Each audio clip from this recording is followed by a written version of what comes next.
வேத பயணத்தில் இன்று நாம் பார்க்க போவது கலங்குவதில்லை. எரேமியா 23:4 இனி அவைகள் பயப்படுவதும் இல்லை, கலங்குவதும் இல்லை, காணாமற் போவதும் இல்லை என்று கர்த்தர் சொல்லுகிறார்.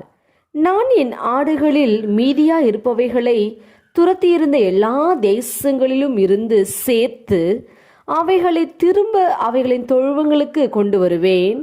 அவைகள் பழுகி பெருகும். அவைகளை மேய்க்கத்தக்கவர்களையும் அவைகள் மேல் ஏற்படுத்துவேன். இனி அவைகள் பயப்படுவதும் இல்லை, கலங்குவதும் இல்லை, காணாமற் போவதில்லை என்று கர்த்தர் சொல்லுகிறார். ஆம், நீங்கள் எல்லாரும் கர்த்தருடைய கையில் இருக்கும் அவருடைய மேய்ச்சலின் ஆடுகள். இனி நீங்கள் எதற்கும் கலங்க வேண்டியதில்லை. கர்த்தர் உங்களை நித்தம் வழி நடத்தி ஆசிர்வதிப்பார்.